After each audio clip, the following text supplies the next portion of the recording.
got quite a challenge in our hands on how to unify and coordinate across so many moving components. So with that said, one of those major components, as outlined in Fast Forward MIT, is this imperative for justice. So we're going to be joined by Heather Paxson, who's the program head of anthropology. She's a William R. Kinnan Jr. Professor of Anthropology and the Margaret McVicker Faculty Fellow. She's been a friend of the office and has supported us and partnered with us on really driving our own thinking in many areas. And Heather, we're so pleased to reconnect with you in this important endeavor. So thank you for joining us. Thanks, Julie. So climate justice acknowledges that the impacts and the causes of climate change are uneven. The environmental damages of changing climate, from rising sea levels and elevated temperatures to intense fires, droughts, and floods, disproportionately harm marginalized, indigenous, and impoverished populations, exacerbating existing inequalities.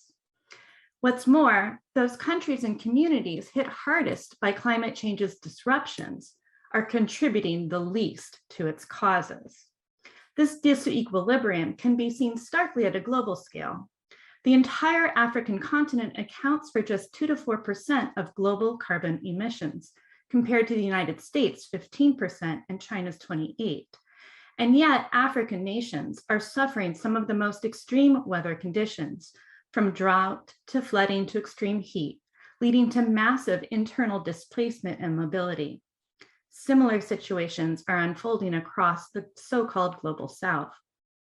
This fundamental inequality, that those largely responsible for carbon emissions and other anthropogenic causes of climate change are also the least impacted so far by its destructive forces.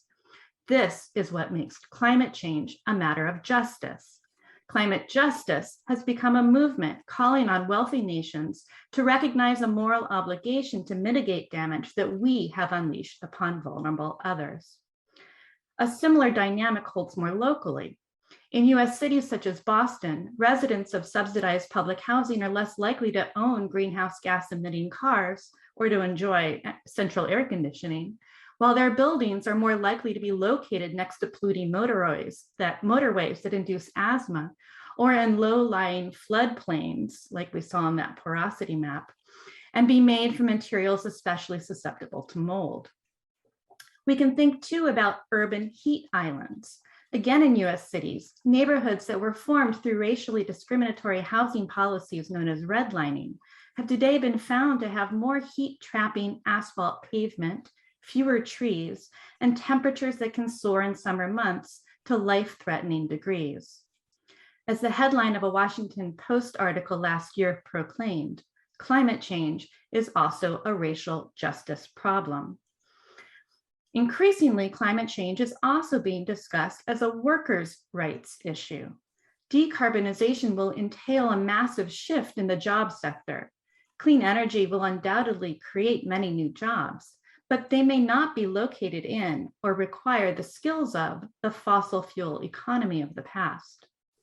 Achieving what's been called a just transition to a net zero economy will require addressing what comes next for communities that were built around coal power or oil refinery.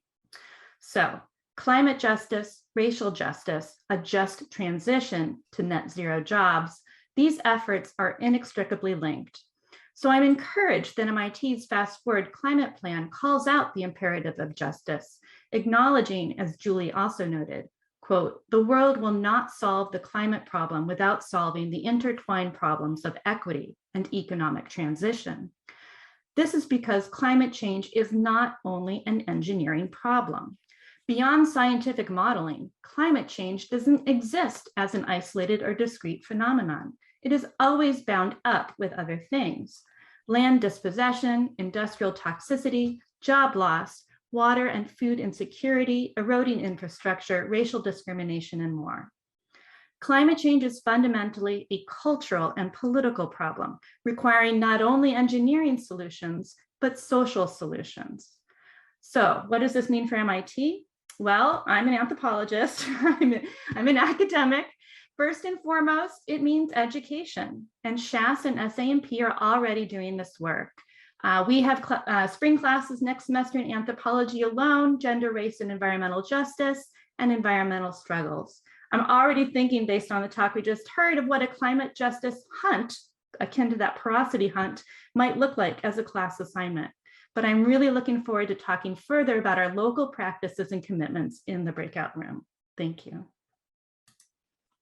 Heather, thank you so much for such a thoughtful, reflective, overview of this. I think it's something, the imperative of justice is on all of our minds today. And I think your idea of kind of taking the idea of the hunt is a fantastic way to open up dialogue across departments and disciplines and roles. So please, we're here to join you on that.